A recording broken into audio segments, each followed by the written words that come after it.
প্রশ্নবাক্যে WS word হু কিভাবে এটা কনফিউশনজনকভাবে ব্যবহার হয় বাক্যে, যেটা আমরা বুঝতে গেলে বা বাক্যের মানে করতে গেলে আমরা হিমশিম খেয়ে যাই, ছোট হোক বা বড় হোক না কেন। পরীক্ষার ক্ষেত্রে কিন্তু এটা কমন বিষয় হয়ে দাঁড়ায়। বিশেষ করে যারা কম্বাইন কোর্সে পড়ছো বা বিভিন্ন রকম চাকরি বাকরি যারা পড়াশোনা করছো, তাদের ক্ষেত্রে তো বড় একটা অসুবিধা বটেই যে হুটাকে কিভাবে অ্যাপ্লাই হচ্ছে, তাই না? সেই ক্ষেত্রে কিন্তু আমি এটা তোমাদের জন্য বিশেষ ক্লাস নিয়ে এসে দেখো, ক্লাসটা অবশ্যই তোমার ভালো লাগবে। আর এখানে তুমি হু দিয়ে যে কীরকমভাবে বাক্য তৈরি হতে পারে, কতটা ইজিলি হতে পারে, সেটা তুমি শিখে নাও। এখানে তো বাক্যের যে হু ফর মানে কার জন্য, হু ফ্রম কার থেকে, হু উইথ কার সাথে, হু উইদাউট কাকে ছাড়া, হু অফেন কার, হু আফটার কার পরে, হু বিফোর কার আগে, হু অন কার উপরে, হোয়ার ফ্রম কোথা থেকে, হোয়েন ফ্রম কখন থেকে। দেখো হু দিয়ে এই যে পার্টিকুলার যে ভাগটা রয়েছে, এই বিষয়টাকে তোমার করতে গেলে তুমি এটাকে বাক্যের স্ট্রাকচারটা মনে রাখতে হবে। কি করবে তুমি? ফলো করো। হেল্পিং ভার্ব, ভার্ব বা অক্সিলারি ভার্ব বা মোডাল ভার্ব বা বিভার্ব এর আগে বসলো। তারপরে কি হবে? তারপরে সাবজেক্ট, তারপরে কি আসবে? মূল ভার্ব, মূল যে ভার্ব শর্ত যার সঙ্গে যা হওয়া উচিত বসবে, তারপরে অবজেক্ট বা বাকি অংশ বসে, তারপরে যেটা হলো প্রিপোজিশন বসবে, প্রিপোজিশন, তারপর জিজ্ঞাসা চিহ্ন। এটা কিন্তু মাথায় রাখতে হবে। আর আগে এগুলো সব বসবে। কার জন্য? তুমি অপেক্ষা করছো, দেখো তুমি অপেক্ষা করছো, তো ইউ আর ওয়েটিং হলো। কার জন্য? তাহলে এটাকে প্রশ্ন করতে কি করতে আগে আর এটাকে পরে, তাহলে who are you waiting for, who are you waiting for. এই নতুন একটা স্টাইল কিন্তু, ঠিক আছে? তো মাথায় রাখতে হবে তুমি কার জন্য ব্যবহার করছো, তাই না? কার জন্য যদি লিখছো, who are you writing the letter for, এই ব্যবহার করতে হবে। আবার দেখো বলেছি কার থেকে,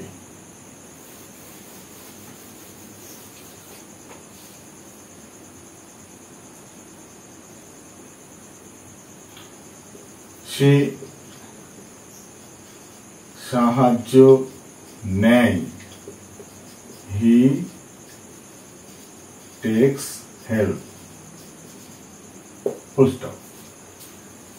সে কি সাহায্য নেয়? তাহলে এখানে টেক যেহেতু এজ আছে, তাহলে ডাজ দিয়ে প্রশ্ন বাক্য তৈরি করতে হবে। ডাজ হি টেক্স হেল্প, তাহলে ডাজটা আগে আসুন, ডাজ হি টেক হেল্প,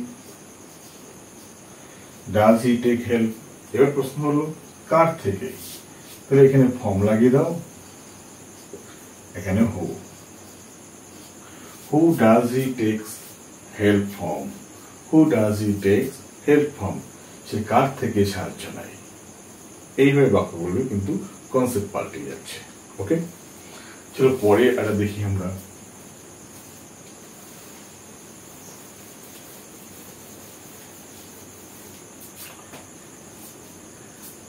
কাকে ছাড়া? বললাম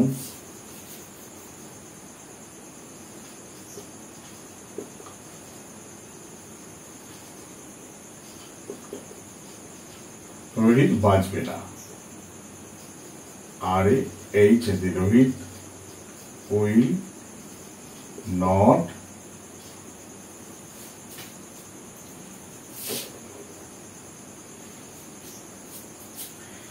রোহিত উইল নট বাঁচবে না। এখানে কি করবো আমরা? লিভ লাগিয়ে দিই, লিভ, বাঁচবে না। এবার প্রশ্ন হলো, যদি প্রশ্ন বাক্য তৈরি করবো কি করবো আমরা? উইলটা আগে, রোহিত পরে, তাহলে এখানে কি করবো দেখো, who will Rohit not live without, কাকে ছাড়া রোহিত বাঁচবে না। Who will Rohit not live without, কাকে ছাড়া রোহিত বাঁচবে না।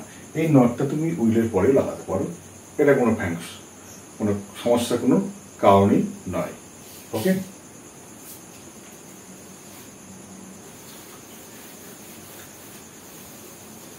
আমার বললে দেখো, তারপরে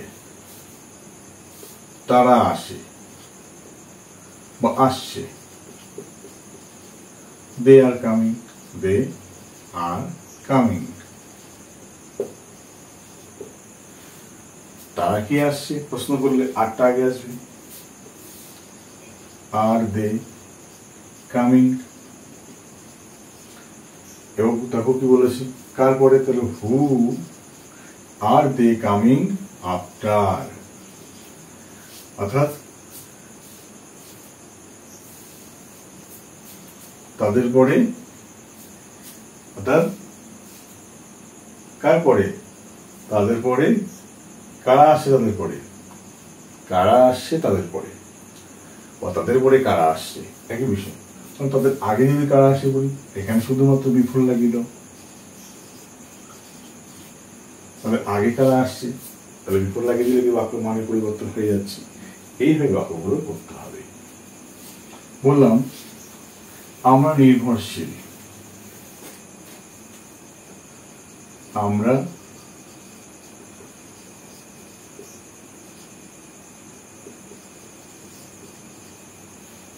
নির্ভরশীল, উই ডিপেন্ড। এবার এখানে আমরা নির্ভরশীল, উই ডিপেন্ড, ডিপেন্ডের সঙ্গে এস নেই বা ডিপেন্ডেন্ট নেই, ইডি নেই, তাহলে কি করতে হবে তোমাকে, তার মানে ডু ভার্বে আছে, ডুটা আগে আনতে হবে। Do we depend.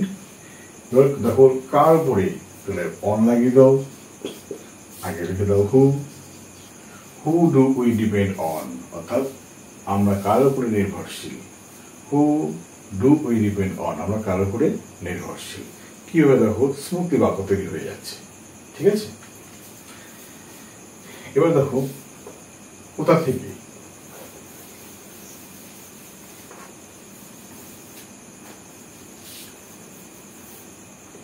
সে খবর পেল, হি গেটস দা নিউজ, সে খবর পেল। সে কি খবর পেল, যেহেতু এস আছে তাহলে ডাজ দিয়ে প্রশ্ন বাক্য তৈরি করতে হবে, ডাজটা আগে নিয়ে আসো। Does he get news, sorry the news. এবার দেখো কোথা থেকে, where, where does he get the news from, সে কোথা থেকে খবরটা পেল, where does he get the news from. ঠিক আছে, কখন থেকে, বললাম সে অপেক্ষা করছে, সে অপেক্ষা করছে, হি ইজ ওয়েটিং। সে কি অপেক্ষা করছে, তাহলে ইজটা আগে আসবে, প্রশ্ন বাক্য তৈরি করতে হলে ইজ আগে আসবে। ইজ হি ওয়েটিং, থেকে অর্থে ফর্ম শেষে বসলো। When is he waiting form, কখন থেকে সে অপেক্ষা করছে, when is he waiting form. দেখো কত রকম স্টাইলে কিন্তু বাক্যগুলো বানানো যায় সম্ভব, প্রশ্ন তৈরি করা সম্ভব। এই কনসেপ্ট যদি না জানা থাকে তাহলে কিন্তু প্রশ্নের মানে বুঝবো না, বাক্য তৈরি করতে পারবো না। ওকে, আচ্ছা, তাহলে এইগুলোকে আমরা কি করবো, বারবার প্র্যাকটিস করবো, আর আমাদের কি করবো, রক্তের সঙ্গে মিশিয়ে নেবো, যেন কোনো রকম তালগোল না ফাঁকিয়ে যায়। ওকে।